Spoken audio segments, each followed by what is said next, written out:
Duas notícias tristes aí para a seleção brasileira. Seleção brasileira aí que está se preparando para enfrentar a Noruega nas oitavas de finais da Copa do Mundo 2016.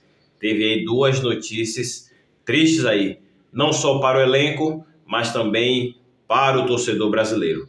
Mas antes de eu trazer essa notícia para vocês aqui, vamos falar um pouquinho aí sobre essa preparação da seleção brasileira para enfrentar aí a Noruega nas oitavas de finais. E vou trazer para vocês aqui o meu ponto de vista de qual seria a escalação ideal aí para a seleção brasileira estar enfrentando a Noruega. Claro, eu vou trazer o meu ponto de vista, na minha concepção, qual seria a escalação que eu acharia ideal. Já vou antecipando para vocês que não repetiria a mesma escalação do último jogo contra o Japão, certo?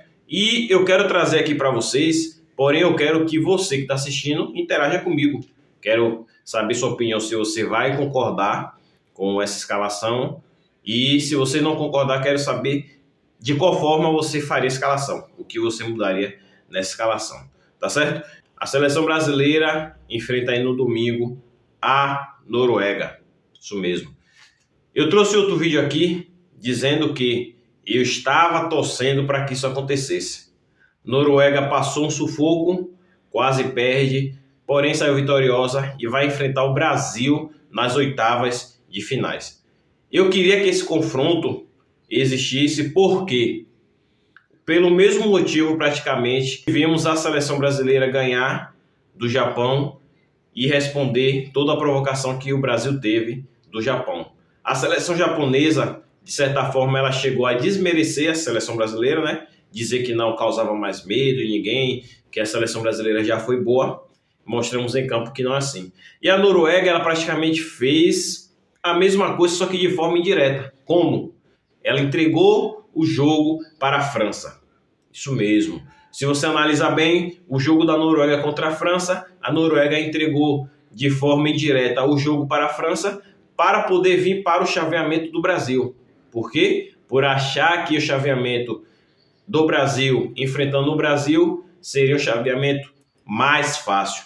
Inclusive o técnico da Noruega ontem até deu uma reportagem dizendo que Brasil, Ancelotti, aguardem que estamos chegando. O Brasil não tem medo de seleção nenhuma. A seleção brasileira, já disse e repito, tem toda a capacidade de vencer a Noruega. Nós temos uma seleção com grandes nomes. Claro, está faltando alguns ajustes técnicos, porém temos jogadores excelentes, temos jogadores de alto níveis que conseguem dar conta sim. A gente pode enfrentar muito bem uma França, uma Inglaterra que inclusive passou sufoco também. Então a gente vê que a seleção brasileira não está em um patamar tão abaixo assim, como muitos vieram aí, antes até mesmo do início da Copa, alegando que a seleção brasileira não chegaria longe. E aqui estamos, nas oitavas de finais, e vamos enfrentar a Noruega. Uma provável escalação que eu colocaria. Vou colocar na tela aqui para vocês, acompanhem comigo e a gente vai debater aí essa escalação, tá certo? Já de início aqui, já mudaria a escalação para o quê? 4-4-2. Como ficaria a escalação? No gol, continuaria o Alisson, né? Não tem o porquê tirar o Alisson aí da seleção. E aí, os quatro aí da defesa, ficaria quem? Danilo, Marquinhos, Gabriel Magalhães e Douglas Santos. Inclusive, esse Gabriel Magalhães aí, a gente sabe que é um carrasco aí para o Haaland. Muitos estão postando aí na internet aí alguns memes mostrando a marcação dura de Gabriel Magalhães contra Haaland na Liga Inglesa. Então, a gente provavelmente não vai ver nada de diferente aí nesse jogo do Brasil contra a Noruega, certo?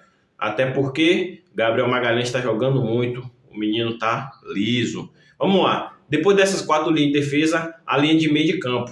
Quem ficaria? Fabinho, Casemiro, Danilo Santos e Bruno Guimarães. Pronto, essa aí seria a linha de meio aí que a gente deixaria. Por isso fazer essa alteração aí do 4-4-2.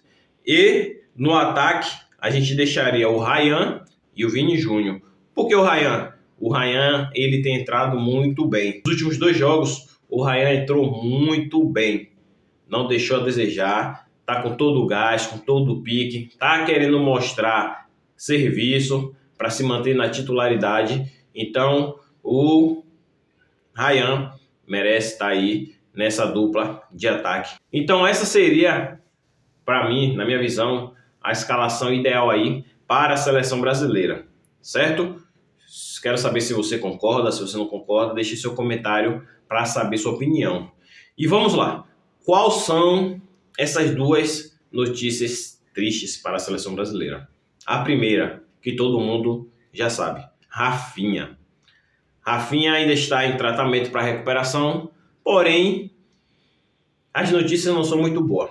Não tem previsão dele estar liberado para jogar novamente e é bem provável que o Rafinha nem jogue mais essa Copa. A mesma situação do Paquetá. Paquetá sentiu aí a parte posterior da coxa no jogo aí contra o Japão e com isso foi diagnosticado uma lesão. Ele entrou em um tratamento intensivo para tentar uma recuperação. Porém, a previsão que tem é que, se ele estiver apto para jogar, esteja apto somente na semana da final. Ou seja, a chance de Paquetá voltar a jogar essa Copa é quase 0. Então a gente está aí com esses 2 desfalques aí, Rafinha e Paquetá. São 2 grandes nomes aí que eram do time titular da seleção, que infelizmente aí vão ficar fora da Copa. Vão somente assistir jogos e não vão poder participar. Então, essas são 2 notícias tristes que a gente tem para a seleção, para o torcedor brasileiro. Espero que pare por aí, que não tenha mais nenhuma lesão, porque nossa seleção aí são grandes nomes, mas também não dá para a gente estar toda hora tendo uma baixa como essa, né? Paquetá, que está fazendo muita diferença na seleção brasileira, infelizmente vai ficar de fora dos próximos jogos. E aí você, se ainda não for inscrito, se inscreve aí no canal para dar aquela moral, deixa seu comentário e curte bastante esse vídeo, tá certo? Te espero no próximo vídeo.